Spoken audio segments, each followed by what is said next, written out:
आज आपण सगळ्यांच्या आवडीचं लिंबू सरबत कसं करायचं ते बघणार आहोत.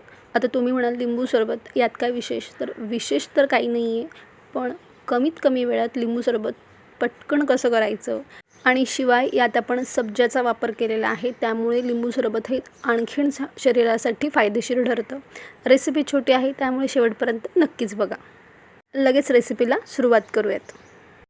तर इथे मी 2 लिंब घेतलेली आहेत, मीठ घेतलेलं आहे, पिठी साखर घेतलेली आहे. पिठी साखरेचाच वापर करायचा आहे आणि सोबतच सब्जाच्या बिया घेतलेल्या आहेत. सब्जाच्या बिया या अगदी काळ्या असतात आणि आपले जे तीळ असतात ना, त्याहूनही त्याचा आकार लहान असतो, पण शरीरासाठी खूप जास्त पौष्टिक असतात आणि खास करून उन्हाळ्यात. तर आता सगळ्यात अगोदर आपण ना सब्जाच्या बिया या भिजवून घेणार आहोत. त्यांना भिजण्यासाठी फार वेळ लागत नाही, अगदी एक 5-10 मिनटात व्यवस्थित भिजतात. तर इथे मी 2 चमचे सब्जाच्या बिया पाण्यात भिजवत ठेवते आहे. 10 मिनटात अगदी छान दुप्पट तिप्पट त्या फुलून होतात. तर त्याला थोडंसं आपण मिक्स करून घेऊयात आणि एकीकडे ठेवून देऊयात आणि तोवर आपण सरबताची तयारी करून घेऊयात. तर आता इथे मी लिंब कसे चिरायचे हे दाखवते. आता जे नवीन आहेत त्यांच्यासाठी म्हणून सांगते, लिंब चिरताना तो कधीही उभ्यात चिरायचा नाही, तर तो आडव्यात चिरून घ्यायचा. म्हणजे दोन्ही देठाकडच्या भागाकडून आडव्यात लिंबू चिरायचा आहे. हीच लिंबू चिरण्याची योग्य पद्धत आहे, त्यामुळे रस लिंबाचा हा अगदी छान निघतो.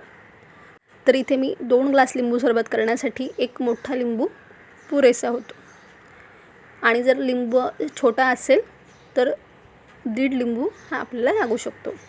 आता एका भांड्यात मी पाणी घेणार आहे. तर आपल्याला 2 ग्लास लिंबू सरबत करायचे, तर सुरुवातीला फक्त मी अर्धा ग्लासच पाणी घालून घेते आहे आणि यात आता आपण चवीप्रमाणे साखर घालून घेणार आहोत. तर इथे पिठी साखरेचा वापर यासाठी करायचा आहे कारण पिठी साखरेनं लगेच पाण्यात विरघळते, फार वेळ लागत नाही, अगदी मिनिटभरात साखर विरघळून तयार होते. इथे मी 5 चमचे साखर घालून घेतली. तुम्ही आवडीप्रमाणे थोड्याफार प्रमाणात कमी जास्त करू शकता. चिमूटभर मीठ घालते आहे, मीठ घालायचंच आहे, त्याने चव अगदी छान येते आणि अगदी मिनिटभरातच साखर अगदी छान वितळते. आणि शिवाय एक सांगायचं आहे की साखर ही म्हणजे पिठी साखर करताना ही घरीच तयार करून घ्यायची, बाहेरची वापरायची नाही आहे. तर आता साखर बघा आपली छान विरघळली आणि बाहेरची साखर तुम्ही वापरलीत ना, म्हणजे पिठी साखर, तर लिंबू सरबताला थोडा पांढरट रंग येतो कारण त्यात साखरेत भेसळ असते.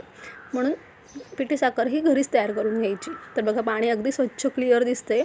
यात आपण लिंब पिळून घेऊयात आणि लिंबाची साल चुकूनही पाण्यात पडू द्यायची नाही आहे लिंब पिळताना, कारण काय होतं ना, लिंबाच्या सालीत कडवटपणा असतो आणि मग तो सरबतात उतरू शकतो, म्हणून एवढी काळजी आपण घ्यायची.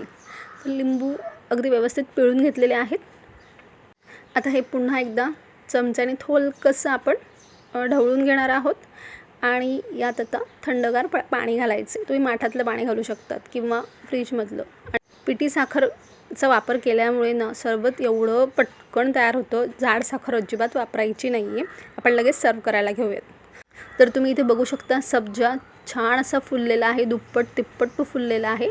तर आपण अगोदर तळाला सब्जा घालून घेऊयात. सब्जाचं प्रमाण असं काही नाही आहे, आवडीप्रमाणे तुम्ही कमी जास्त प्रमाणात तो घेऊ शकता.